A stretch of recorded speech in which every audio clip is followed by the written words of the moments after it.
நமஸ்காரம். யாரும் பெரிதாக கூடாத பிராணாயாம ரகசியத்தை பற்றி தான் இந்த பதிவில் பார்க்க போறீங்க.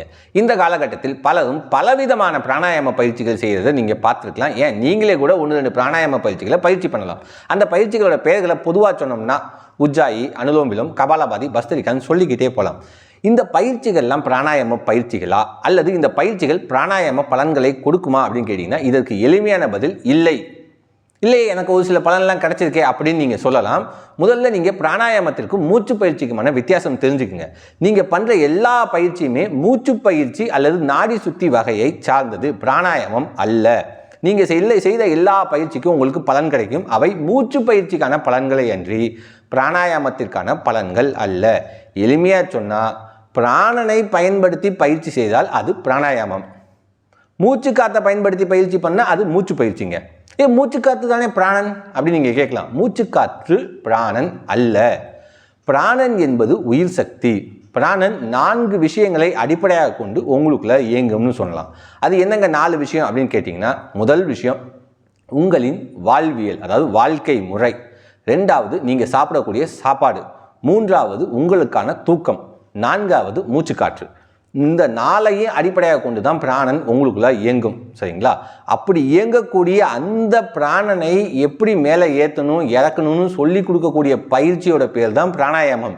வெறும் மூச்சு காற்றை வச்சு பயிற்சி பண்ணிங்கன்னா அது மூச்சு பயிற்சி தானே தவிர பிராணாயாமம் அல்ல. அதுக்கு மூச்சு பயிற்சிக்கான பலன்கள் தான் உங்களுக்கு கிடைக்கும்.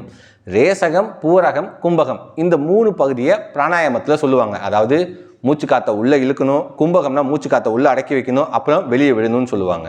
இதை நிறைய பேர் பயிற்சி பண்ணுவாங்க. கும்பகத்தில் பார்த்தீங்கன்னா மூச்சு காற்றை நல்லா பிடிச்சி வைப்பா, ஒரு 64 செகண்ட் பிடிச்சி வைப்பா, 64 நொடி பிடிச்சி வைப்பா அப்படின்லாம் கணக்கெலாம் சொல்லுவாங்க. இந்த மாதிரி பலரும் பிடிச்சி வைப்பாங்க மூச்சு காற்றை கும்பக பயிற்சி பண்ணுறேன்னு. கும்பக பயிற்சி செய்ய வேண்டாம்னே சித்தர்கள் சொல்லியிருக்காங்க. சித்தர்கள் பல இடங்களில் சொன்ன கும்பகத்தை இங்கே பலரும் தவறாக புரிஞ்சுக்கிட்டாங்க. சரிங்களா? அவங்க சொன்னது பிராணசக்தியை பிடிச்சி வைக்கிறத பற்றி, மூச்சு காற்றை பிடிச்சி வைக்க சொல்லலை. சித்தர்கள் வாயுன்னு சொன்னது கூட பிராணன் தான், மூச்சு காற்று அல்ல.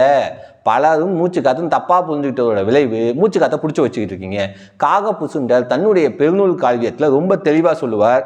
என்னன்னு கேட்டிங்கன்னா, வாயுவைத்தான் கும்பித்து இருந்தால் குடலும் உயிரும் வெம்பிவிடும். சரிங்களா? காகபுசுண்டர் அதான் சொல்கிறாரு. சரிங்களா? மூச்சு காற்றை பிடிச்சி வச்சுருந்தா என்ன ஆகும்னு காகபுசுண்டர் சொல்கிறாரு. பல விஷயங்களுக்கு நம்ம பிரமாணம் காட்டுவதற்கான காரணம் என்னன்னு கேட்டிங்கன்னா, இல்லை சித்தர்கள் வேறு மாதிரி சொல்லியிருக்காங்க, அப்படி சொல்லியிருக்காங்க, இப்படி சொல்லியிருக்காங்கன்னு பலரும் தப்பிச்சுக்க வாய்ப்பு உண்டு. சரிங்களா? அதற்காக தான் ரொம்ப தெளிவாக சொல்லியிருக்கேன். எப்படி வாயுவை தான் கும்பித்து இருந்தால், வாயுனா நீங்கள் இருக்கிற மூச்சு காற்று கும்பிச்சு வச்சுக்கிட்டு இருந்தீங்கன்னா குடலும் உடலும் உயிரும் வெம்பி விடும் அப்படின்னு சொல்லியிருக்காரு.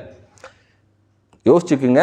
கும்பக பயிற்சிலாம் பண்ணுறதுக்கு முன்னாடி நான் ஏற்கனவே பல இடங்களில் சொல்லுவேன், கும்பக பயிற்சி வேண்டாம், மூச்சு காற்றை உள்ளே இழுத்து வெளிவிடுற பயிற்சி சாதாரண மூச்சு பயிற்சி அது போதும், கும்பகம் வேண்டாம்னு சொல்லுவேன். சரிங்களா? ஸோ சித்தர்கள் சொன்ன பிராணாயாமம் என்பது கம்ப்ளீட்லி டிஃப்ரெண்ட். அது பிராணனை அடிப்படையாக கொண்டது. தசவாயுக்களில் ஒன்றான பிராணனை மட்டும் ஏற்றி இறக்கக்கூடிய பயிற்சி. ஏன்னா திருமூலர் பாட்டியை இவங்க எடுத்துகிட்டு வருவாங்க. ஏற்றி இறக்கி இருகாலும் பூதிக்கும் காற்றை பிடிக்கும் கணக்கறிவாதில்லை அப்படின்ட்டு. அவங்க சொன்ன காற்று என்பது பிராணன், தசவாயுக்களில் ஒன்று.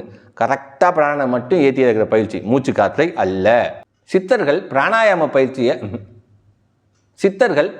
பயிற்சியை தசநாடி தாரணைன்னு சொல்லுவாங்க.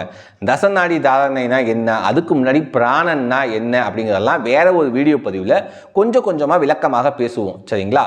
பராசக்தியின் அருள் அனைவருக்கும் கிடைக்கட்டும். நன்றி, வணக்கம்.